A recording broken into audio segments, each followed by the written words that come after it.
Laipni lūdzam mūsu moduļa 3. daļā. Sociālie uzņēmēji saskaras ar neskaitāmiem izaicinājumiem, tāpēc šajā video tiks pievērsta uzmanība izplatītākajiem no tiem un sniegti daži padomi, kā tos pārvarēt. Mēs sāksim ar nepieciešamā finansējuma iegūšanu, turpināsim ar vislabākās iespējamās komandas nolīgšanu un noskaidrosim, kā novērtēt jūsu sociālā uzņēmuma ilgtspēju. Tagad apskatīsim, ar kādiem izaicinājumiem bieži saskaras uzņēmēji. Viena no problēmām, ar ko saskaras daudzi sociālie uzņēmumi, ir iegūt finansējumu saviem projektiem. Apsveriet dažādus veidus, kā atrisināt šo problēmu. Aizdevumi, dotācijas un līdzekļu vākšanas aktivitātes ir visizplatītākie veidi, kā iegūt nepieciešamo finansējumu, lai uzsāktu savu uzņēmēju darbību. Kopfinansēšanas platformas ir godīgs veids, kā panākt, lai vairāk cilvēku atbalstītu jūsu projektu.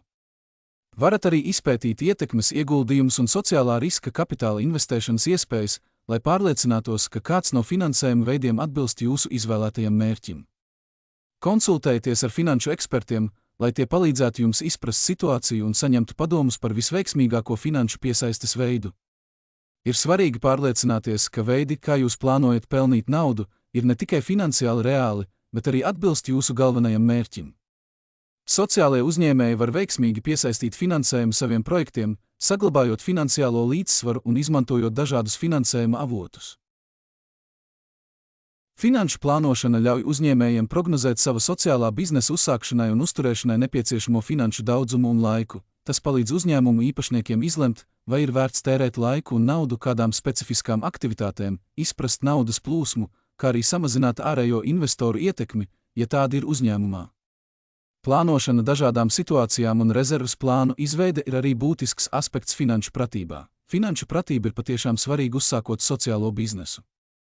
Sākumā šis process var radīt stresu, tāpēc ļoti svarīgi ir saņemt padomu, uzzināt par finanšu plānošanas procesiem un labi sagatavoties pirms sava sociālā uzņēmuma dibināšanas. Kā jau tika minēts, topošajiem jaunajiem sociālajiem uzņēmējiem ir dažādas finansēšanas iespējas. Tajā skaitā valsts vai reģionālās dotācijas jeb granti, fondu palīdzība, riska kapitāla izmantošana, kolektīvais finansējums un mikroaizdevumi. Valsts vai reģionālās dotācijas jeb granti ir vērtīgs finansiālā atbalsta avots topošajiem jaunajiem sociālajiem uzņēmējiem. Valsts vai vietējās struktūras piedāvātās dotācijas tiek izsniegtas ar mērķi stimulēt sociālo inovāciju un kopienas attīstību. Uzņēmēji var izmantot šīs dotācijas, lai nodrošinātu projektu finansējumu, aptverot dažādus aspektus, piemēram, pētniecību, ieviešanu vai mērogošanas iniciatīvas. Šo dotāciju pieejamība un apstiprināšana padara tās par pievilcīgu iespēju tiem, kas meklē finansiālu palīdzību, lai uzsāktu sociālo uzņēmēju darbību. Sociāliem mērķiem veltīti fondi ir ļoti noderīgi jauno sociālo uzņēmēju atbalstam. Parasti tos koordinē organizācijas, kuras ir apņēmušās veicināt pozitīvas pārmaiņas, sniedzot finansiālu palīdzību, mentoringu un resursus novatoriskiem projektiem, kas ir saskaņā ar šo organizāciju filantropiskajiem mērķiem. Topošie sociālie uzņēmēji var izmantot fondu atbalstu, lai nodrošinātu ne tikai finansējumu, bet iegūtu arī vērtīgu ieskatu un ieteikumus. Šie fondi bieži vien ir ieinteresēti risināt sabiedrības problēmas, padarot tos par dabisku sabiedroto tiem, kuru mērķis ir gūt nozīmīgu sociālo ietekmi. Riska kapitāls kalpo kā dinamisks finansējuma avots topošajiem jaunajiem sociālajiem uzņēmējiem. Šos investorus parasti interesē augsta potenciāla, inovatīvi pasākumi, kas sola sociālo ietekmi un finansiālu atdevi. Lai gan riska kapitāls tradicionāli koncentrējas uz peļņas uzņēmumiem, pieaug tendence uz ietekmi vērstiem riska kapitāla fondiem atbalstīt arī sociālo uzņēmēju darbību.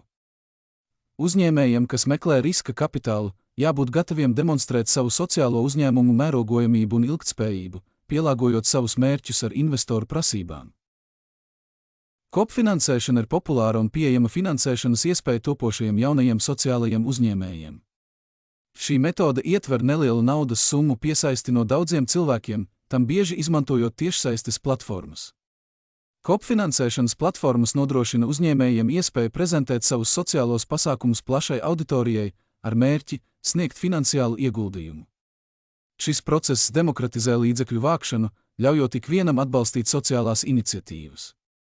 Tomēr veiksmīgai kopfinansēšanai ir nepieciešams pārliecinošs stāsts, efektīva komunikācija un labi strukturēta kampaņa, lai piesaistītu potenciālos atbalstītājus. Uzņēmējiem vajadzētu izmantot sociālo tīklu spēku un skaidri formulēt savu uzņēmumu sociālo ietekmi, lai piesaistītu daudzveidīgu atbalstītāju grupu. Mikro aizdevumi piedāvā reālu finansiāla atbalsta veidu jaunajiem sociālajiem uzņēmējiem. Šie aizdevumi ir pielāgoti mazāka mēroga vajadzībām un tos bieži izsniedz tādas struktūras kā ekonomiskās iespējas un finansiālās iekļaušanas fondi. Mikro aizdevumi ne tikai atvieglo finansiālo slogu topošiem sociālajiem uzņēmumiem, bet arī veicina ekonomiskās iespējas, nodrošinot pieejamas finansēšanas iespējas tiem, kas atrodas uzņēmējdarbības sākumposmā. Veiciniet savu sociālo mērķi, izmantojiet tīklus un specializētas darba platformas, piedāvājiet godīgu atalgojumu un izveidojiet pozitīvu darba kultūru, lai piesaistītu un noturētu kvalificētus darbiniekus. Vai saskaraties ar izaicinājumu pieņemt darbā īstos cilvēkus? Mēs iesakām, kā risināt izaicinājumus. Izplatiet informāciju par savu sociālā uzņēmuma mērķi, liekot skaidri saprast savus nodomus un vīziju. Izmantojiet sociālos tīklus un specializētas darba meklēšanas platformas. Piedāvājiet konkurētspējīgu atalgojumu un izveidojiet pozitīvu darba kultūru ar mērķtiecību, vienlīdzīgiem nodarbinātības noteikumiem un pozitīvu kultūru jūs izveidosiet komandu, kas būs gatava aizstāvēt jūsu mērķi un radīt patiesas pārmaiņas. Ir vairākas lietas, kuras jāņem vērā formējot veiksmīgu komandu.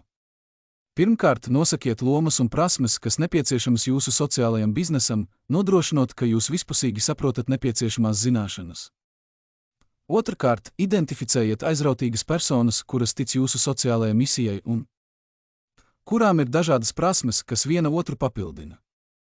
Treškārt, izmantojiet specializētas darba platformas, tīklus un sociālos medijus, lai izplatītu informāciju par savu uzņēmumu misiju, piesaistot personas, kas atbilst jūsu mērķiem. Piektkārt, sniedziet taisnīgu atlīdzību, parādot jūsu apņemšanos novērtēt viņu ieguldījumu. Sestkārt, veiciniet pozitīvu darba kultūru, kas veicina sadarbību, iekļaušanu un kopīgu apņemšanos sasniegt jūsu sociālās ietekmes mērķus.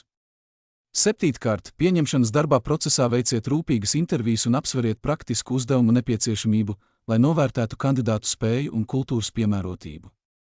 Astotkārt, izveidojiet iekļaujošu un uz sadarbību vērstu darba vidi, kurā katrs komandas loceklis jūtas novērtēts un motivēts sniegt savu ieguldījumu sociālajā misijā. Devītkārt, nepārtraukti novērtējiet komandas dinamiku, nekavējoties risinot visas problēmas, lai uzturētu saliedētu un efektīvu darba vidi. Veicot šīs darbības, jūs varat sistemātiski izveidot komandu ar kopīgām vērtībām un daudzveidīgu pieredzi, radot pamatu ilgtermiņa panākumiem sociālajā uzņēmējdarbībā. Vai jūs uztrauc ilgtspēja? Mūsu galvenais padoms ir izstrādāt visaptvarošu ilgtermiņa plānu tam, kā nodrošināt ilgstošu ietekmi. Ilgtspējas pamatā ir saliedēta, profesionāla komanda, kā arī labi saplānota finansējuma plūsma. Ilgtspējas un ietekmes nodrošināšanai nemazāk svarīgi ir veidot stratēģiskās attiecības, ceļā uz kopīgu mērķu sasniegšanu ar jūsu partneriem. Regulāri pārskatiet un pielāgojiet savu stratēģiju, uzskatiet to par metodisku precizējumu, saglabājiet savu pieeju balstītu gan uz pragmatismu, gan inovāciju. Ar šiem stratēģiskiem lēmumiem jūsu ietekme ne tikai saglabāsies, bet arī nemanāmi integrēsies ilgstošu pozitīvu pārmaiņu struktūrā. Vēl viens nozīmīgs šķērslis, ar kuru saskaras daudzi sociālie uzņēmumi, ir ierobežotā sabiedrības izpratne par sociālo ietekmi un atbalsts sociālajai uzņēmējdarbībai.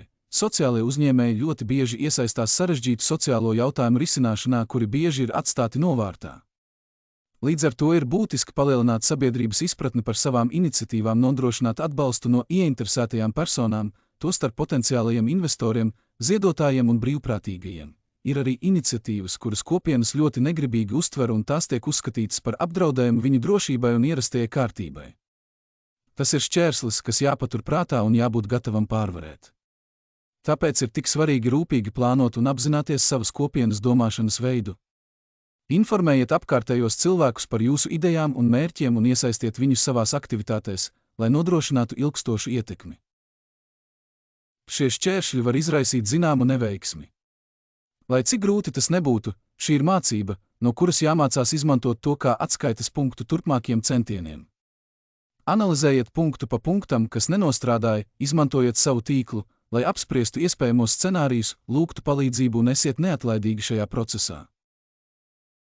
Šajā moduļa nodaļā mēs esam nodrošinājuši jūs ar būtiskām zināšanām un prasmēm, lai uzsāktu sociālo uzņēmēju darbību. Ievada daļā mēs uzsvērām, cik svarīgi ir izvēlēties iemeslu, kas atbilst jūsu vērtībām, veikt rūpīgu izpēti par izvēlēto sociālo jautājumu un pašnovērtējumu, lai saskaņotu savas prasmes ar uzņēmumu vajadzībām. Pārējot uz novērtēšanas posmu, mēs izpētījām esošos sociālos projektus, sniedzām informāciju par tehnoloģiju tendencēm un veicām priekšizpēti, lai vispusīgi novērtētu jūsu uzņēmumu dzīvotspēju. Virzoties uz potenciāla attīstīšanu, mēs iedziļinājāmies vērtības piedāvājuma izstrādē, stabila biznesa plāna izstrādē un testēšanas un iterācijas nozīmīgumā. Mēs uzsvērām, cik svarīgi ir sākotnēji īstenot jūsu sociālo pasākumu mazākā mērogā, apkopot datus un atsauksmes un nepārtraukti pielāgoties, pamatojoties uz saņemto atgriezenisko saiti un iegūto pieredzi. Beigu posmos mēs apspriedām atbildīgu mērogošanu, uzsverot nepieciešamību izpētīt izaugsmes iespējas, vienlaikus saglabājot līdzsvaru starp ietekmi un ilgtspējību. Mēs uzsvērām, cik svarīgi ir novērtēt ietekmi, izveidot mehānismus, lai izsekotu un izprastu jūsu sociālo ietekmi laika gaitā. Apkopojot visu moduli, sociālā uzņēmējdarbība ir dinamiska joma, kas apvieno tradicionālo biznesa taktiku ar apņemšanos radīt paliekošu sociālo vērtību. Tā sniedz unikālu iespēju radīt nozīmīgas un būtiskas pārmaiņas pasaulē, pievēršoties cilvēktiesībām, izglītībai, veselības aprūpei un videi. Lai kļūtu par sociālo uzņēmēju, ir nepieciešama spēcīga vēlme sniegt pozitīvu ieguldījumu sabiedrībā, ieguldot darbu un koncentrējoties uz procesu, nevis tikai uz galamērķi. Tas sevī ietver redzējumu, pielāgošanās spēju, drosmi un dziļu atbildības sajūtu. Sociālie uzņēmēji aktīvi meklē inovatīvus veidus, kā risināt sabiedrības problēmas un sniegt pozitīvu ieguldījumu kopienu labklājībā. Sociālās uzņēmējdarbības iespējas identificēšana ietver jums svarīgas problēmas izvēli, mācīšanos no esošajiem risinājumiem un izpratni par to, kā jūsu prasmes un resursi var sniegt ieguldījumu. Tas vairāk atgādina puzles salikšanu, kurā jūsu unikālais gabaliņš lieliski iederas, lai pozitīvi ietekmētu pasauli. Risinot kopīgās problēmas, mēs apspriedām nepieciešamā finansējuma iegūšanu, izmantojot kolektīvo finansējumu, ietekmes ieguldījumus un sociālā riska kapitālu. Pareizo cilvēku pieņemšana darbā palīdz jūsu sociālo mērķu popularizēšanā, tikpat svarīga ir tīklu izmantošana, godīga atalgojuma piedāvāšana un pozitīvas darba kultūras radīšana. Lai nodrošinātu ilgstošu ietekmi, ir nepieciešams ilgtermiņa plāns, spēcīga komanda, dažādi finansējuma avoti, stratēģiskas attiecības un regulāras stratēģijas pārskatīšanas un pielāgošanas. Dziļi izprotot sociālo problēmu, novērtējot vidi un atraisot potenciālu, izmantojot stratēģisku plānošanu un atbildīgu izpildi, jūs varat izveidot un uzturēt ietekmīgus sociālos procesus, kas veicina pozitīvas sabiedrības pārmaiņas. Sociālā uzņēmējdarbība nav tikai naudas pelnīšana, tas ir pozitīvs pasaules izmaiņu process. Uzsākot savu ceļojumu, atcerieties, ka jūsu veiktajām izmaiņām būs ilgstoša ietekme, un pats ceļojums ir izšķiroša transformācijas procesa sastāvdaļa. Esiet gatavi radīt ilgstošu ietekmi, uzsākot mērķtiecīgu uzņēmējdarbību. Paldies, ka piedalījāties mūsu sociālā Agile izglītības moduļa pirmajā daļā.